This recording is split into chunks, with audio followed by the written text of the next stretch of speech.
Faut-il élever les garçons et les filles différemment? Comment peut-on parler d'intersectionnalité avec les enfants? Et surtout, comment peut-on parler de crise mondiale ou de guerre avec les enfants? Les réponses à ces questions et bien plus aujourd'hui dans Elle parle, un balado pour découvrir, apprendre ou réapprendre des thématiques liées à la violence basée sur le genre. Je suis votre animatrice Karen Oassé et aujourd'hui, elle parle de parentalité féministe avec Maïra Martin.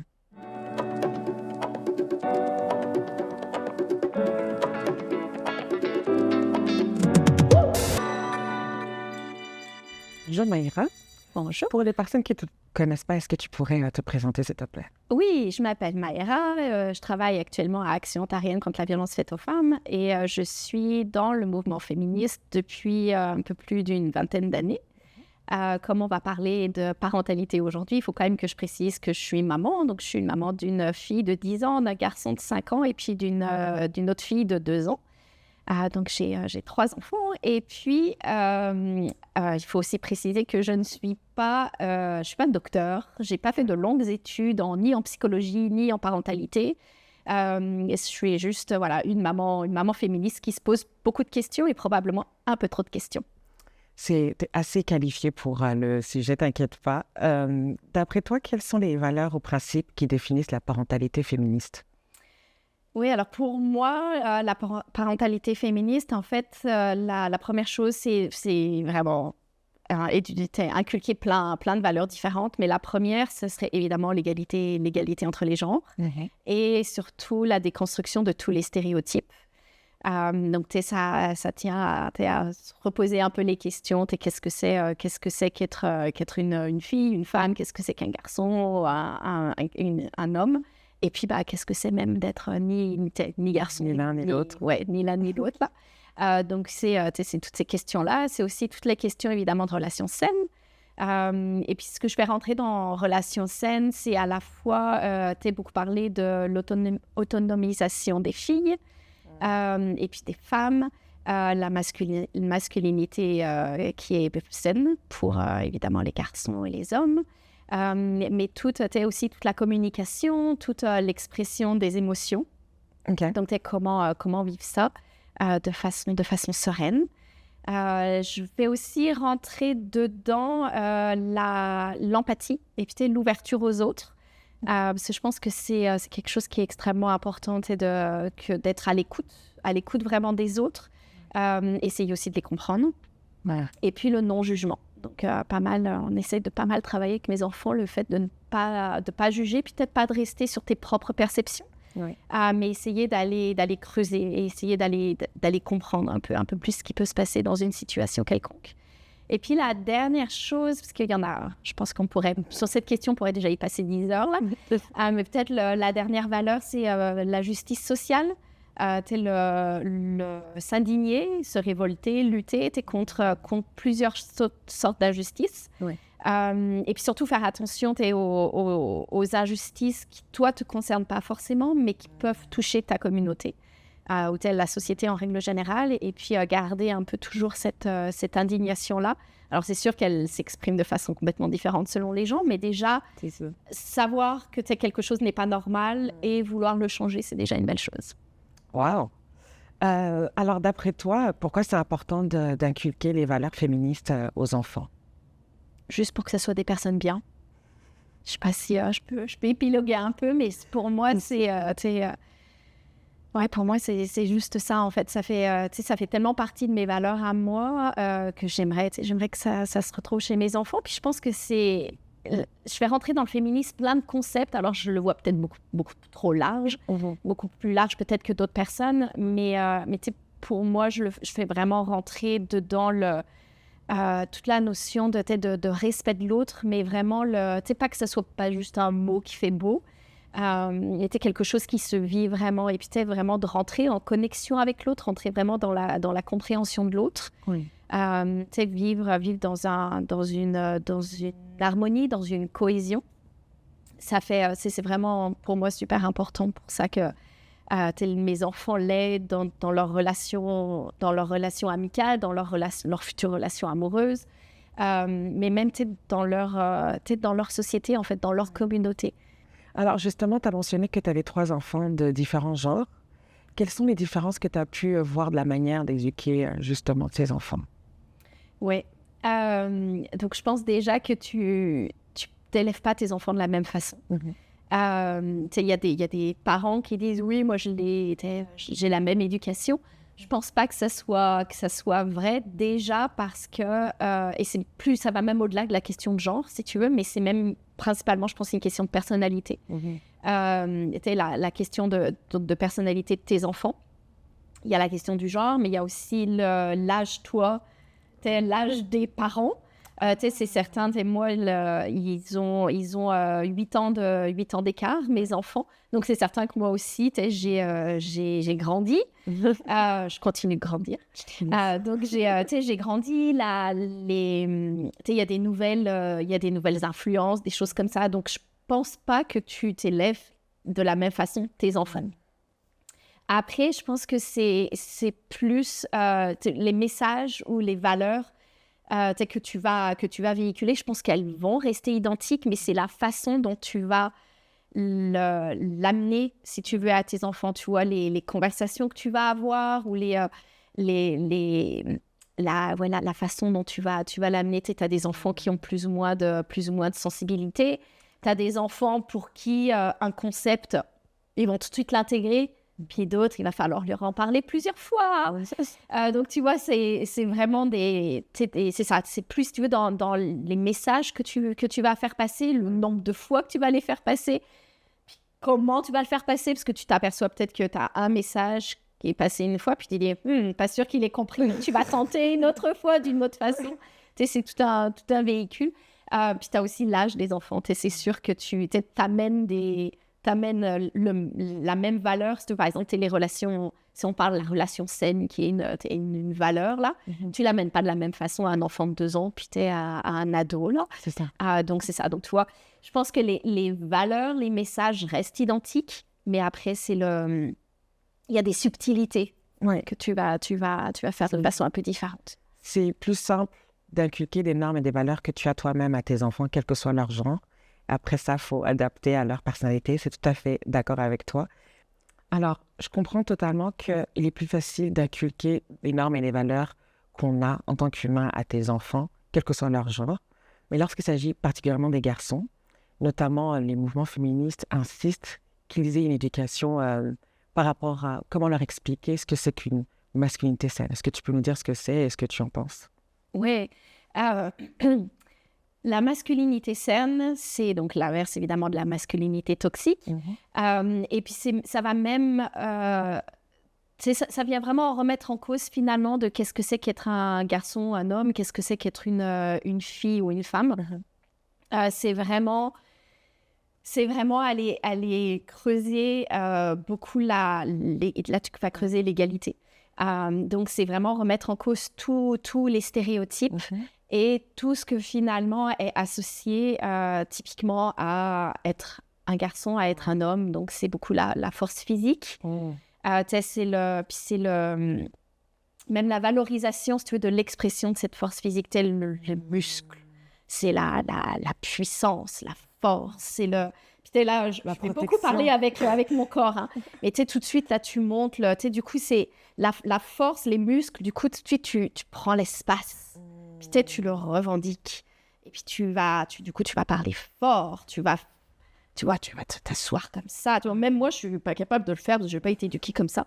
Mais toi, vraiment, tu prends la place. Tu grandis. Donc, c'est déjà de remettre en cause cette notion de force-là. Et puis, du coup, de cette place-là qui est finalement soi-disant naturelle chez un homme. Tu vois, que du coup, voilà, j'arrive, je m'impose, on m'entend, je parle fort, ma voix est grave. Donc, tu vois, c'est déjà remettre en cause un peu cette notion-là et simplement leur rappeler de laisser la place aux autres. C'est que oui, tu peux prendre de la place, mais du coup, que les femmes aussi, elles peuvent prendre de la place. Donc, il y a déjà cette notion-là de place et de valorisation de l'homme Quand on parle aussi de masculinité toxique, on parle de violence. Comment tu l'exprimes, ça, du coup. Encore une fois, on va accepter, puis même chez les petits, chez les enfants, on peut accepter qu'ils soient, du coup, un peu plus violents. Puis, je dis le mot violent, mais qu'ils soient... c'est normal si les garçons sont en train de se bagarrer. Voilà, c'est ça, où tu vois que, du coup, ils vont y aller, ils vont prendre un peu plus de force. Enfin, tu vois, en gros, ils vont imposer leur force, leur place à la place des autres, que tu vois, c'est correct du coup de prendre la place finalement de quelqu'un d'autre. Donc encore une fois, de ramener les discussions sur c'est ok de prendre ta place, mais pas au détriment des autres. Et surtout pas au détriment des filles ou des femmes. C'est aussi l'expression des sentiments. Enfin, tu sais, moi j'ai grandi avec des stéréotypes du genre un garçon ça pleure pas. Oui. Puis je pense pas être la seule, et notamment pas la seule de ma génération à l'avoir entendue. Donc, tu vois, toute cette on leur a, finalement, moi, les garçons de mon âge, on leur avait appris finalement que il fallait refouler les émotions, et puis finalement que les seules émotions valorisées ou positives pour les garçons, encore une fois, c'était cette force-là. Il fallait être le père de famille. Il fallait être le pilier. Non, voilà, il fallait être le pilier, il fallait être solide, il fallait être là. Et puis qu'un homme, ça ne faiblit pas. Donc, il fallait être un roc. Et là, encore une fois, ça donne à la fois, c'est super malsain, à la fois pour des garçons, parce que ça veut dire que tu peux pas te sentir fragile à un moment donné. Donc, c'est une pression énorme qu'on leur fait. Tu peux pas te sentir triste, tu peux pas douter, tu peux pas te remettre en cause. Tu peux pas demander de l'aide. Tu vois, du coup, tu enlèves tous ces concepts-là, finalement, aux garçons en disant, il n'y a que moi qui sais. Et puis, même quand j'ai absolument pas les réponses, même si je sais absolument pas ce que je fais, je vais le faire. Parce que tu n'as pas appris à, finalement, plus le faire en cohésion et aller demander de l'aide. Mais on t'a appris à... Il faut que tu sois là. Donc, tu as ça, tu vois, comme... l'expression des émotions, et puis toute la communication aussi que ça vient avec. Enfin, être connecté avec tes émotions, et puis être après aussi capable de les verbaliser, pour verbaliser aussi les besoins. Être capable de dire, déjà être capable de dire, je suis triste. Et ensuite, j'aimerais avoir ça. Enfin, tu vois, trouver aussi des solutions. Donc, en fait, il y a beaucoup de, on voit quand même beaucoup d'hommes qui soit vont refouler leurs émotions et pas être capables de les exprimer, donc vont pas être bien, vont être mentalement, vont pas être en phase, ils vont pas être capables d'exprimer leur, d'être en phase entre les émotions puis ce qu'ils expriment. Et puis t'en as d'autres qui, du coup, la seule chose qu'ils ont appris, c'est par la force. Et puis, quand je dis encore une fois la force, c'est pas que la force physique, mais c'est aussi tout le... toute cette force-là de... c'est correct de marcher sur les autres. Même tout le... Puis, on le retrouve dans le domaine du travail. C'est ça, la compétition. C'est le fait que, si moi, ma valorisée, t'es là... aller en avant, tu valorises, du coup, moi je monte devant, mais je monte en écrasant les autres et pas en soutenant les autres. Donc tu casses aussi toute cette notion de solidarité. Et c'est hyper intéressant de voir que, encore une fois, ma génération, puis probablement la génération un peu en dessous, là, il y a encore beaucoup les filles, on associe la solidarité avec les filles. On se tient les coudes, on s'aime, on s'entraide, etc. Alors que les garçons, c'est très, très individualiste. Et il faut se faire la compétition pour trouver qui est le meilleur. Ouais, tu vois, c'est ça. Et chez les filles, on valorise beaucoup la solidarité, l'entraide. On se tient la main, on fait ça ensemble. C'est très valorisé. Alors que chez les garçons, encore une fois, c'est moi qui ai la solution. Donc, tu vois, c'est pas mal ça, moi, que je verrais dans la masculinité saine. C'est le fait, évidemment, d'avoir une communication non violente. Non violente, donc physique, verbale, psychologique, etc. Mais aussi être connecté avec les autres. Et peut-être pas simplement foncer, peut-être j'y vais seule, puis voilà, je suis le plus fort. Mais d'y aller ensemble et de prendre soin aussi, prendre soin de soi et prendre soin des autres. Justement, tu as parlé du fait qu'il est important d'inculquer la masculinité saine aux hommes, mais je pense aussi aux filles. Aux filles, ouais. Parce que pour les hommes qui finissent à... Peut-être qu'ils se retrouvent dans des situations qu'ils ont besoin d'aide et qui s'adressent à des femmes ou à des filles, tout ça va être le jugement. Il y en a qui vont les mettre dans le jugement. Et donc, il est important aussi d'inculquer aux femmes, écoutez, ce sont des humains aussi, ils ont besoin d'aide. Et tu as aussi parlé de solidarité. D'après toi, comment on peut transmettre les concepts de solidarité et d'intersectionnalité aux enfants? Je pense que ça vient aussi assez... ça peut venir quand même assez vite, le concept de solidarité. Puis ça vient avec ce que je disais, avec la justice sociale. Ouais. C'est juste s'apercevoir, vraiment regarder les gens qu'il y a autour de toi. Oui. Et puis, les observer et te poser des questions. Aller leur poser des questions et pas t'arrêter sur des préjugés. Oui. Donc, moi, nous, on le fait avec beaucoup je le fais beaucoup avec des exemples. Avec le fait de leur montrer qu'il y a plein de réalités. Oui. Je vais te donner un exemple, ce sera plus simple. Là, j'ai ma fille, elle a un éducateur qui, elle trouvait qu'il était toujours habillé de la même façon. D'accord. Tout le temps avec une paire de jeans et puis un t-shirt, tout le temps de la même couleur. Puis elle est venue me voir en me posant la question, elle me dit pourquoi il est toujours habillé pareil hein? Et derrière cette question, je pouvais déjà avoir des jugements.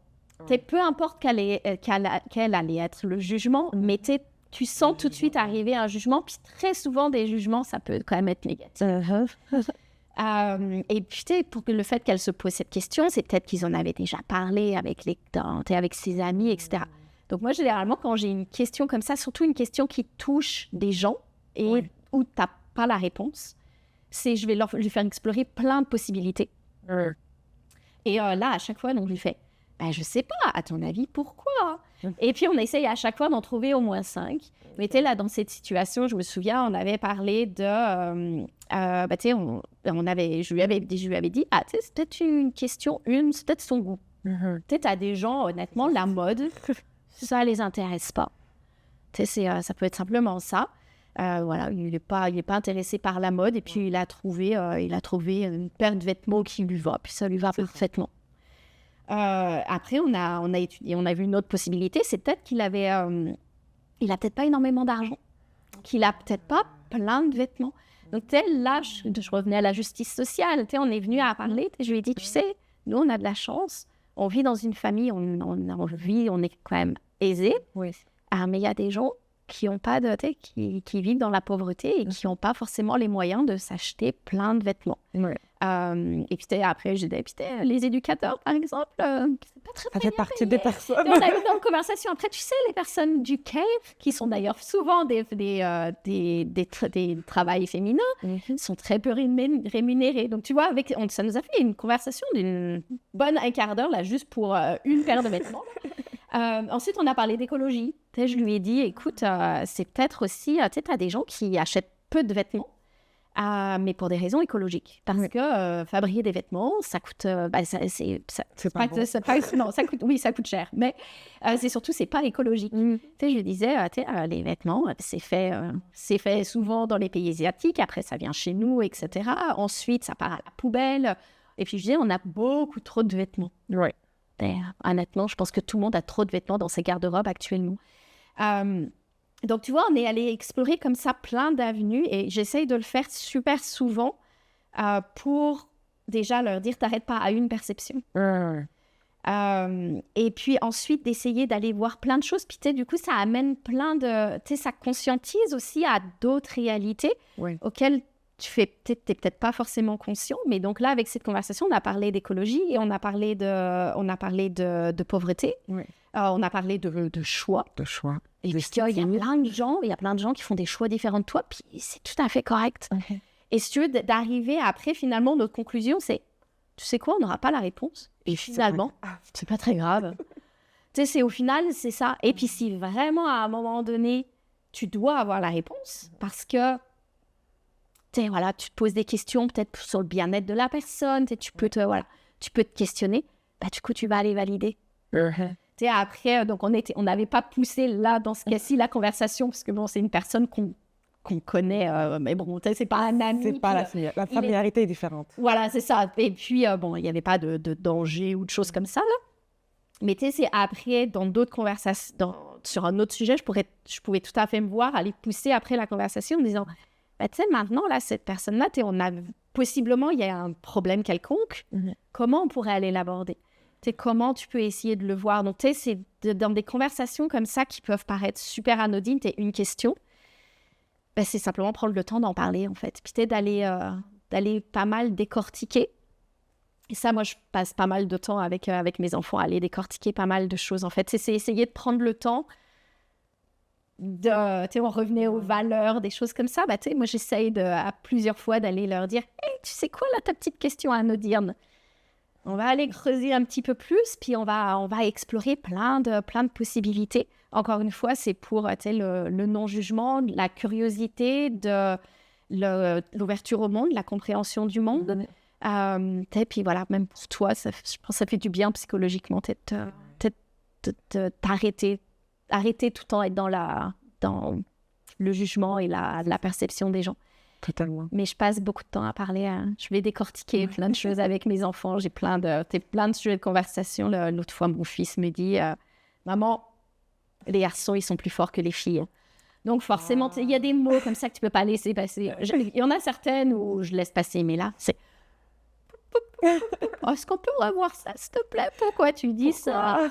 Tu sais, donc aller aussi profiter de chaque petite occasion, en fait, des conversations super naturelles qui arrivent, parce que les enfants arrivent avec plein de questions, avec plein de... Tu sais, parfois, c'est des questions des pourquoi, parfois, c'est des... les garçons, c'est plus fort que les filles. C'est ça. Mais, ok. Je voulais t'informer au cas Voilà, où t'avais oublié. c'est au cas où tu ne saurais pas, maman, les garçons, c'est plus fort. Donc, tu sais, c'est ça, c'est vraiment profiter de chaque occasion. Bah, c'était vraiment très agréable de t'écouter parler. Ça donne envie d'avoir des enfants, mais ça fait aussi très peur. Parce que la responsabilité des parents derrière, elle est énorme. Et je me dis, mais tout petit truc comme ça, il y a certains parents qui auraient pu l'ignorer, d'autres qui auraient pu renforcer ce point de vue.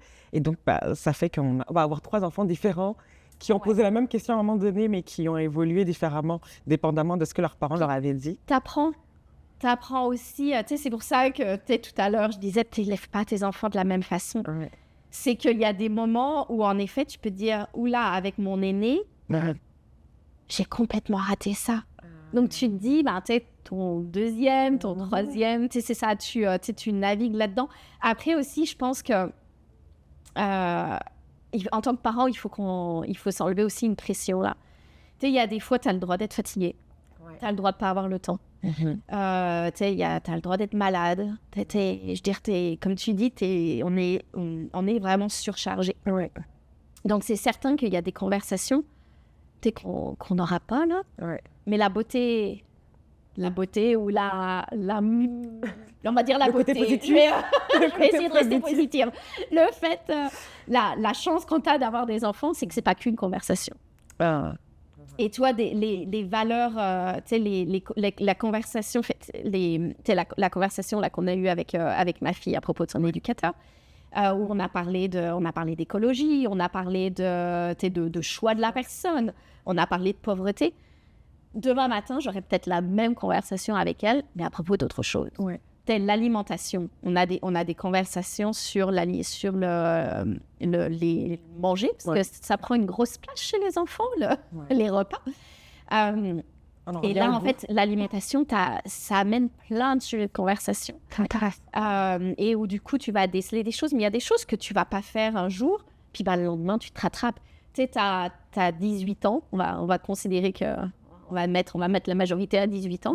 Tu as 18 ans pour avoir ce type de conversation-là. Donc, tu sais, c'est jamais trop tard. Tu sais, il ne faut pas se dire « Oh, j'ai raté » ou « J'ai pas eu les conversations qu'il fallait avoir. » là.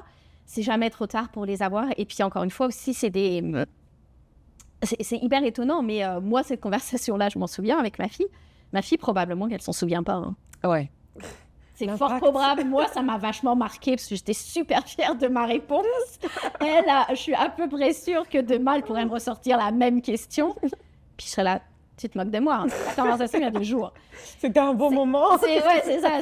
Attends, moi, je l'ai vachement vécu. Tu sais, ce moment-là où tu dis, moi, ça a été une conversation super intense pour moi. Tu veux dire, toi, tu t'en souviens pas. Mais donc, c'est ça aussi, les enfants. Tu leur dis quelque chose, ça rentre par là, ça ressort par là. T'espères qu'il y a 3 petites graines qui seront restées. Mais c'est quelque chose de constant que tu fais. Donc, il faut aussi se dire, il y a des moments où, oui, on n'aura pas de conversation pour X raisons. Puis c'est tout à fait correct, là. Ouais. C'est pas très grave. C'est ça. Ce qui est plus problématique, c'est les gens qui n'ont pas les conversations. Ouais, je te demande. C'est plus ça, moi, qui m'inquiète. C'est pas tellement... Moi, je sais que j'aurais plein de conversations avec mes enfants. Même si j'en rate une, j'aurai une autre occasion. Ce qui est plus inquiétant, c'est ça, c'est les gens. Des gens qui n'ont pas ce genre de conversation, des gens qui n'ont pas les mêmes idées ou les mêmes visions que moi. Là. Okay. C'est un peu... C'est triste, mais malheureusement, c'est la vie, c'est la société. Ouais, c'est la vie. Justement, en parlant de choix des enfants, la responsabilité des parents, il y a pas mal de statistiques qui démontrent que de plus en plus de jeunes, de plus en plus d'enfants s'identifient comme étant queer, trans ou connaissent déjà leur orientation sexuelle dès le plus jeune âge, vraiment beaucoup plus jeune que ma génération ou les générations avant la mienne. Et d'après toi, comment est-ce que les parents ils peuvent prendre en compte que leurs enfants peuvent avoir cette identité ou du moins comprendre qu'ils ont cette identité de plus jeune âge et de quelle façon? Ouais. Là, c'est aussi super intéressant et je pense qu'il faut pas se cacher la face. Là. Ouais. C'est parce que, tu sais, là, on va parler d'identité de genre et puis on pourra parler aussi d'orientation sexuelle. Là, on peut aborder les deux dans la question. Je pense qu'il faut quand même que les parents réalisent que c'est là. Ouais. Ça existe et même si tu ne veux absolument pas en parler, ton enfant, à un moment donné, il va en entendre parler. Ouais. Que ça soit, encore une fois, à l'école, sur Internet. Là, maintenant, on a tellement d'informations que ça va venir. Donc, de toute façon, même si toi, t'es contre, les de toute façon, l'information va être là. Donc, bon. Moi, la façon dont je l'aborde aussi avec mes enfants, puis ça vient super naturel. Déjà, moi, c'est des questions avec lesquelles je suis à l'aise. Au quotidien. Donc, déjà, j'ai pas ça que certaines personnes pourraient avoir. Donc, c'est pour ça aussi que c'est naturel pour moi et ça vient assez facilement là. Mais déjà, tu vois, l'orientation, si on parle d'abord d'orientation sexuelle. L'orientation sexuelle, moi, dans ma famille, j'ai des couples gays et lesbiens. Okay. Donc, en fait, pour mes enfants... C'est pas tabou. Non, puis c'est même complètement normal, là. Puis ils ne se sont même jamais posé la question, en fait, j'ai envie de te dire. Et là, je trouve ça super intéressant par rapport à, encore une fois, moi, comment j'ai grandi. Moi, j'avais, à ma connaissance... Il n'y avait pas dans mon entourage de personnes gays ou lesbiennes. Donc, j'ai pas grandi avec ça, alors que vraiment, mes enfants, mais pour eux, ils se posent même pas la question, en fait. Donc, déjà, je pense que le fait, maintenant aussi, qu'il y ait des exemples, mais ça fait un peu... Ça fait un peu déshumanisant, mais tu sais qu'on en voit beaucoup dans les entourages, etc. Déjà, ça normalise avec énormément de guillemets et ça devient extrêmement naturel. Donc, la question pour moi, en tout cas pour la question de l'orientation sexuelle, j'ai même pas eu besoin d'en parler parce qu'en fait, il y avait... c'était facile. Mais j'abordais quand même, là où j'habitais avant, on passait avec ma fille, on rentrait à pied de la garderie à chez nous. Et puis, il y avait une fresque sur un mur avec un bébé. Puis moi, ce que j'ai assumé être deux mamans. Ça se trouve, c'était pas volontaire que ce soit deux mamans. Mais et à chaque fois, tu vois, on parlait, je parle beaucoup, je suis une personne qui parle beaucoup. On n'avait pas remarqué. Non, ça se voit pas du tout. Hein. Mais tu vois, je poussais ma poussette et puis blablabla, je parlais à ma fille. Puis à chaque fois qu'on passait devant la fresque, qui était pratiquement une fois tous les 2 jours, c'était « Ah, t'as vu, le bébé, il a deux mamans. » encore une fois, c'est pour renforcer les différents modèles familiaux. Ouais. Et puis, à chaque fois, j'essaye de, encore une fois, quand on a des conversations, quand, je sais pas, mes enfants, ils vont me dire, je sais pas, on parle, puis ils disent, ah oui, lui, son papa et sa maman.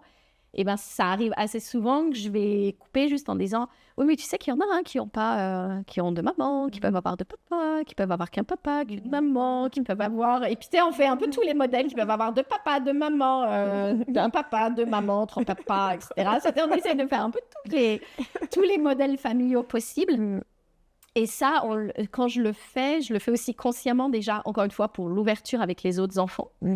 Parce qu'ils ont dans leur entourage peut-être des amis qui ont soit des parents, des parents gays, des parents lesbiens, ou même des familles recomposées, séparées, divorcées, etc.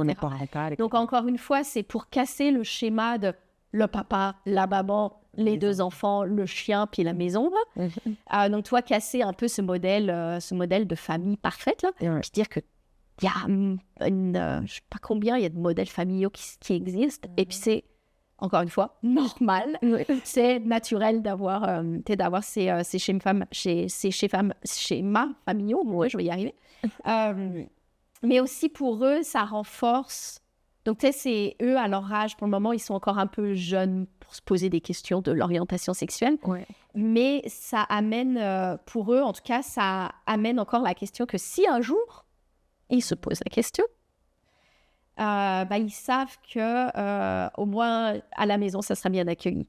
Tu vois que encore une fois ça sera pas ça. Quand je parle à mes enfants, je dis, qu'on parle un peu de l'avenir, je dis t'auras peut-être un petit copain, t'auras peut-être une petite copine, peut-être que t'auras personne, peut-être que t'auras les deux, peut-être que tu vas changer. Enfin, tu vois, du coup, de tout le temps, encore une fois, t'es dans le avec notamment là, on a ces conversations, surtout avec ma fille qui a 10 ans, là, où on commence à avoir ces discussions-là, mais de couper le schéma que forcément, tu vas être dans une relation hétérosexuelle, forcément, tu auras des enfants. Encore une fois, de couper ma fille, l'autre fois, elle m'a dit, maman, j'aurai jamais d'enfants. Bien correct, ma fille.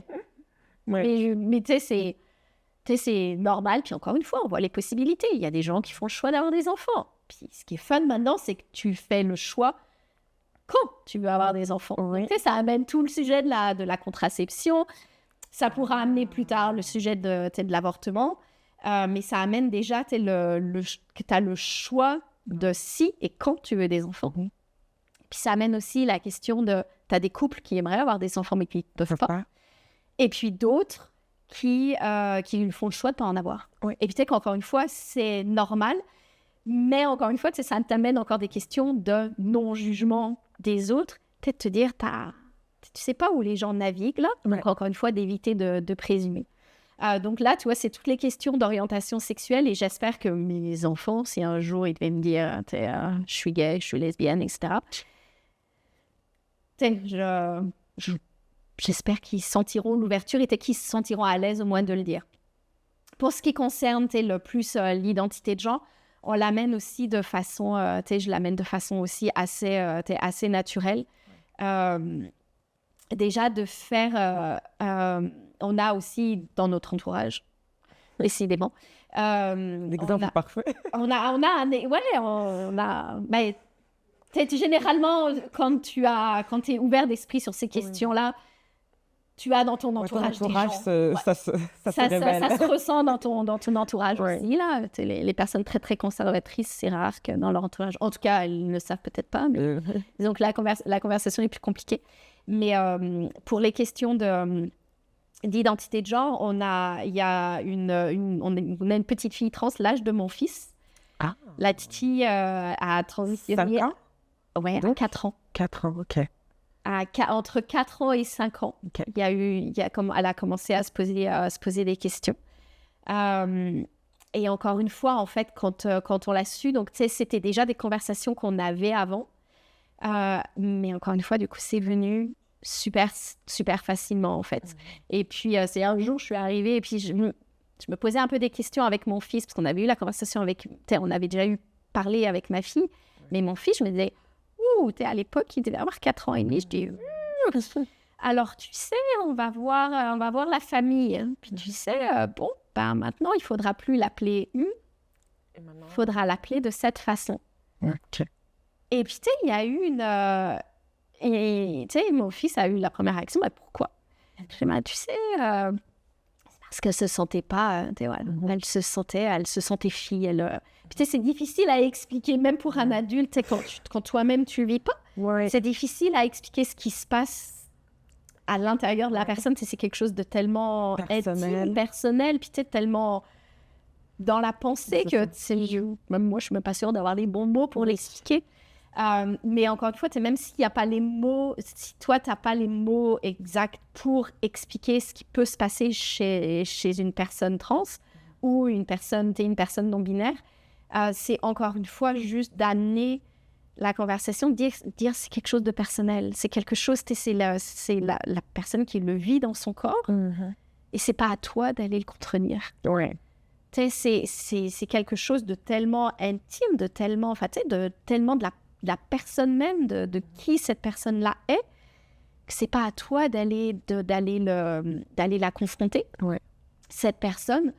Et puis encore une fois, toi, la seule chose que tu as à faire, c'est OK. Et puis peut-être d'aller là-dedans, et puis peut-être de pas forcément poser de questions. Enfin, si tu as des questionnements, de le faire de façon super respectueuse. Mais tu vois, même mon fils, il avait OK. Et puis la première fois, il a utilisé 2 fois le mauvais prénom. Peut-être je disais, souviens-toi. Et en fait maintenant, ça fait 1 an et demi. Puis maintenant c'est devenu super naturel. Et puis pour lui, dans sa tête, c'est une petite fille. Oui. Donc, tu vois, c'est encore une fois, je pense que c'est, à la limite, on a même de la chance de l'avoir vécu parce que du coup, lui, pareil, puis là, je parle de ça, ma fille, on avait déjà eu les conversations, mais toi, pour mon fils, pour lui, encore une fois, ça va juste être intégré. Oui. Et puis, il y aura, ça va être juste être des conversations super faciles. Puis, il va avoir, tout de suite un repère en disant, ah bah oui, tu vois. Et donc là, c'est encore dans l'acceptation de l'autre. Et encore une fois, si mes enfants après se posent des questions, ça pourrait être après juste le fait de peut-être se dire, je peux me permettre peut-être de me poser des questions. Oui. Encore que ça soit pour l'identité de genre ou pour l'orientation sexuelle, mais juste qu'ils sachent qu'ils ont le droit de se poser la question. Les enfants, ils ont très peur du jugement de leurs parents. Ils ont très peur de décevoir, ils ont très peur de rendre triste, ils ont très peur de plus être aimés. Et tout de suite, s'ils sentent que il y a de la fermeture, ils vont pas parler. Puis du coup, ça va être des enfants qui vont être super mal. Donc je pense qu'un parent veut le mieux pour son enfant, là. Et si tu vas contre qui l'enfant est, si tu vas rendre ton enfant malheureux, c'est un peu je sais que j'arriverai pas à faire changer d'avis les conservateurs ou les gens qui sont pas d'accord avec toi. Voilà, qui sont pas d'accord, enfin bref, mais je me dis tellement, ça peut faire tellement de mal à ton enfant, alors que c'est encore une fois qui ils sont. Mais ça vient tellement jeune, et puis même si au final ça restera des garçons, filles, cisgenres et hétérosexuels, mais au moins, tu vois, ils pourront. Et je mets tout le temps ça pour les gens autour. L'espace, c'est ça. Tu sais, j'espère qu'ils seront peut-être des bons alliés. J'espère qu'ils seront, accueillants, qu'ils seront non jugement, et puis j'espère que ça leur donnera aussi quand même ces valeurs-là. Wow. C'était une réponse vraiment très longue. Non. Là, tu peux le dire. Non, très inspirante. C'est là où je m'en allais, moi. Justement, tu as parlé du fait qu'il va avoir plusieurs influences c'est pas seulement les parents qui vont influencer les enfants. Ça va être les nouvelles, ça va être l'école, ça va être les grands-parents, ça va être d'autres familles, ça va être les réseaux sociaux. Justement, comment les parents qui se questionnent sur comment parler de tous ces enjeux avec les enfants sans les bombarder d'informations, sans qu'ils soient intimidés, ou soit tout simplement sans vouloir les déprimer. Comment est-ce que tu suggères que les parents parlent d'actualité avec les enfants, les plus jeunes? Ouais, il y a l'attente. Tu veux protéger tes enfants et tu veux les protéger de tout. Ouais, sauf que la vie est super injuste. Et les enfants, ils doivent apprendre tôt que la vie est injuste. Et puis, c'est même des mots. Hein. Et moi, le mot injuste, là, puis tu l'entends. Hein, le mot injuste, là, tu l'entends. Hey, il a eu un morceau de gâteau plus gros que moi, c'est pas juste. Donc, tu sais, ils ont parfaitement conscience de ce qui est juste et injuste, mais il faut qu'ils comprennent que la vie est injuste. Tu sais, à trop vouloir les protéger contre quelque chose de mauvais, du coup, tu les aides pas, en fait. Parce qu'un jour, quelque chose de mauvais va leur arriver et ils seront pas prêts. Je pense qu'il faut... Ils ne seront pas outillés, exactement. En fait, il faut... Et puis, peut-être tu posais la question, comment tu fais pour ne pas les déprimer? Donc, il ne faut pas simplement leur dire « Hé, la vie est injuste. Too bad. » Et puis, pas de chance dans la vie, mon gars. Mais là, c'est sûr que tu les aides pas, tes enfants. Tu leur fais un peu « la vie va te jeter ça dans la face. » Mais bonne chance. Il faut leur apprendre la résilience, en fait. Il faut leur apprendre que oui, la vie est injuste, mais tu es capable de t'en sortir. Donc, c'est leur donner les outils, en fait, pour les aider à s'en sortir. Il faut aussi leur apprendre parfois que c'est injuste, oui. Malheureusement, c'est la vie aussi. Enfin, il y a des choses où toi, tu pourras pas. Enfin, c'est ça. T'auras beau trouver ça injuste et vouloir te révolter, etc. Malheureusement, c'est ça. Tu seras toujours limité. Tu seras toujours limité. Ta réponse sera toujours limitée. Mais dans plein d'autres situations, tu as déjà un moyen d'influencer une certaine injustice. Donc, tu as quand même le pouvoir de lutter contre l'injustice. Tu as le pouvoir de changer. Et puis sinon, l'autre chose, c'était qu'est-ce que tu fais quand il t'arrive quelque chose de mauvais, voilà, de grave ou de mauvais. On parle d'enfants, on parle beaucoup d'intimidation, de bullying. Mais peut-être qu'est-ce que tu fais du coup dans cette situation-là, en fait? Et comment tu outilles tes enfants à y faire face? Ouais. Donc, c'est beaucoup travailler, en fait, beaucoup plus sur la résilience. Et puis, les faire confronter, là, forcément, quand on parle d'actualité, moi, j'écoute les informations, mes enfants, les enfants, ils ont des oreilles qui traînent. Hein. Ils entendent tout, hein. Ils entendent vraiment tout. Puis, moi, je vais pas me cacher, je vais pas mettre mes écouteurs ou je vais pas me cacher au fin fond des toilettes, tout ça pour écouter mes informations, là, donc ils entendent. Et puis, forcément, là, avec toutes les guerres en Ukraine et à Gaza et au Liban, forcément, ils entendent parler de ça. Mais du coup, ça amène aussi d'autres conversations, en fait, par rapport à ça. C'est que, oui, la guerre, en tout cas pour les personnes qui la subissent, c'est injuste. Donc, tu as les décideurs, c'est autre chose. Mais quand tu la vis, c'est complètement injuste. Mais ça amène aussi des conversations pour les enfants, donc les rassurer, leur dire le Canada n'est pas en guerre. Oui. T'amènes quand même toujours une notion pour rassurer, mais toujours quand même de ramener en disant, mais il y a des enfants comme toi qui vivent dans la guerre. Donc de ramener aussi quand même les conversations pour encore cette ouverture-là. Et puis cette empathie aussi qui peut qu'on doit avoir en fait envers les autres, parce que nous on n'a pas tellement la capacité d'arrêter la guerre, mais on a quand même un pouvoir d'influence. Oui.